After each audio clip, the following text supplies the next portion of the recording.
औज़ुबिल्लाहि मिनश्शैतानिर्रजीम बिस्मिल्लाहिर्रहमानिर्रहीम। Dear students, आज हम जिस टॉपिक पे बात करने जा रहे हैं वो टॉपिक है एलिमेंट्स।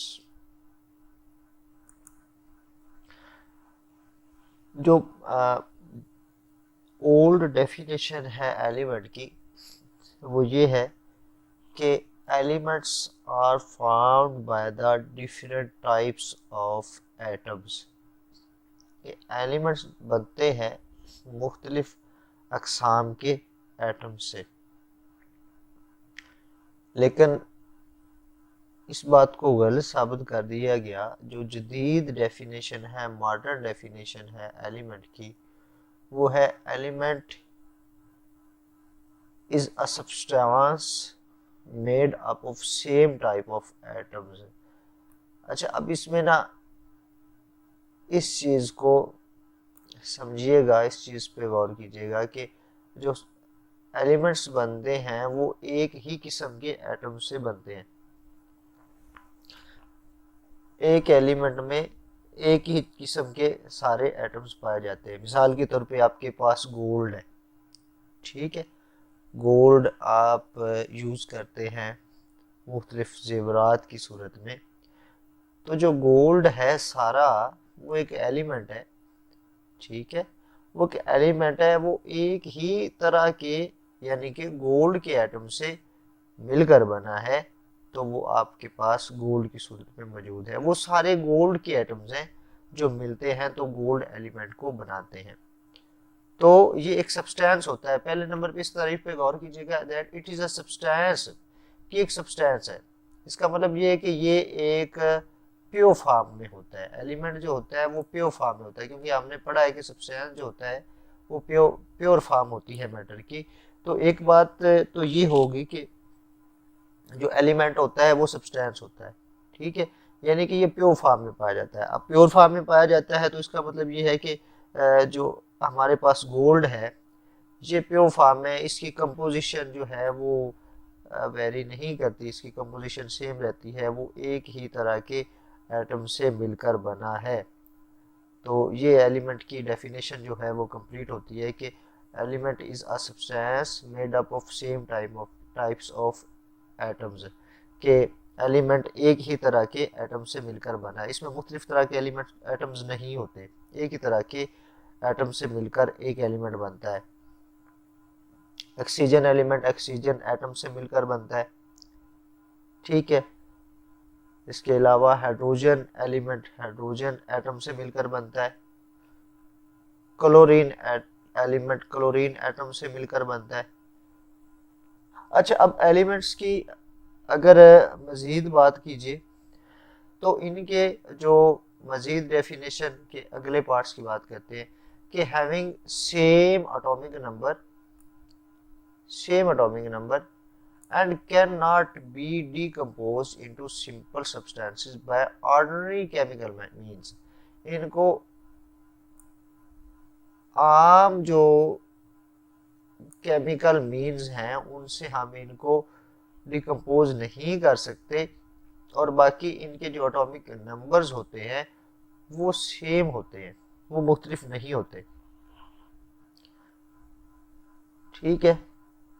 अब एटम्स मिसाल के तौर पे जो कार्बन है उसका जो एटॉमिक नंबर होता है वो 6 होता है। तो ये कार्बन 6 एटॉमिक नंबर वाले एटम से मिलकर जो बनने वाला एलिमेंट होता है वो कार्बन एलिमेंट होता है। तो सेम एटॉमिक नंबर मिलते हैं। आपको पता है कि जो एटॉमिक नंबर होते हैं ना वो एलिमेंट के एटम्स के सेम होते हैं। मैस नंबर चेंज हो सकता है आइसोटोप्स में, लेकिन जो एटॉमिक नंबर होता है वो सेम रहता है, वो चेंज नहीं होता। जैसा कि आइसोटोप्स का थोड़ा सा मैं मतलब इसमें अब अगरचे बात हुई है कि एटॉमिक नंबर सेम होते हैं, तो इस बात की वजह से थोड़ा सा मैं बताने जा रहा हूँ कि आइसोटोप्स में ऐसा होता है। मिसाल के तौर पे हाइड्रोजन के 3 आइसोटोप्स है, जिसमें प्रोटियम है, ड्यूट्रियम है और ट्राइटियम है। तो उसमें हाइड्रोजन का एटॉमिक नंबर सेम ही रहेगा। हाइड्रोजन एलिमेंट है ना, तो हाइड्रोजन का एटॉमिक नंबर वो सेम ही रहेगा, एक ही रहेगा। लेकिन उनके आइसोटोप्स होने की वजह से उनके जो मैसेज हैं वो चेंज हो जाएंगे। हाइड्रोजन 1 होगा प्रोटियम का मास, और 2 होगा ड्यूटेरियम का मास, और ट्राइटियम का मास होगा 3। लेकिन ओवरऑल जो एटॉमिक नंबर है वो तीनों का एक होगा, इसलिए हाइड्रोजन को एलिमेंट कहा जाएगा। और इसका कहा जाएगा एलिमेंट की डेफिनेशन में हमने पढ़ा है कि इनका एटॉमिक नंबर सेम रहता है। तो हाइड्रोजन एलिमेंट का जो एटॉमिक नंबर है वो सेम ही रहा है, वो 1 ही रहा है, वो चेंज नहीं हुआ। ठीक हो गया। अच्छा, तो मेन जो चीज़ें थी एलिमेंट की डेफिनेशन में वो हमने पढ़ ली कि एलिमेंट एक सब्सटेंस होता है, यानी कि प्योर फॉर्म ऑफ मैटर होती है। दूसरे नंबर पे हमने पढ़ लिया कि ये एक जैसे एटम से मिलकर बनता है, जिसकी मैंने आपको मिसाल दी कि गोल्ड है आपके पास, आप मुख्तलिफ ज़ेवरात की सूरत में उसको यूज़ करते हैं, पहनते हैं, तो वो गोल्ड एक एलिमेंट है जो गोल्ड के एटम्स से मिलकर बनता है। सारे एक जैसे एटम्स मिलते हैं तो वो हमारे पास गोल्ड है, जिसका आपको पता है फिर रंग भी वही होता है, वो मतलब सारा एक जैसा होता है।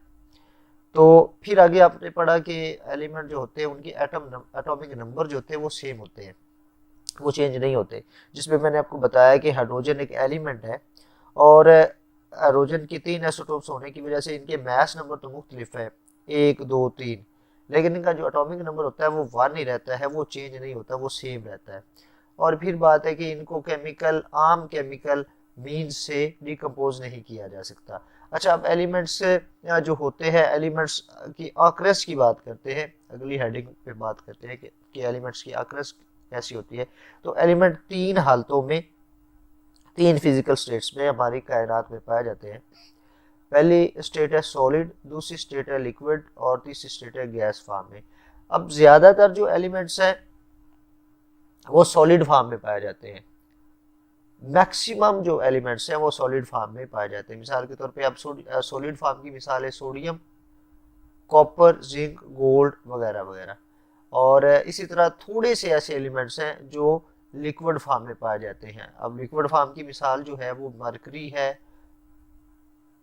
और ब्रोमाइन है। ठीक है। इसी तरह कुछ है, बहुत कम है जो गैस फॉर्म में पाए जाते हैं, जिसकी मिसाल नाइट्रोजन है, ऑक्सीजन है, क्लोरीन है और हाइड्रोजन है। ठीक हो गया।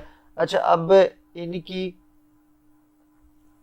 जो प्रॉपर्टीज हैं, इनकी प्रॉपर्टीज की बुनियाद पर इनको 3 कैटेगरीज में डिवाइड किया गया है। पहले कैटेगरी है मेटल, दूसरी नॉन मेटल, और तीसरी होती है मेटलाइट्स।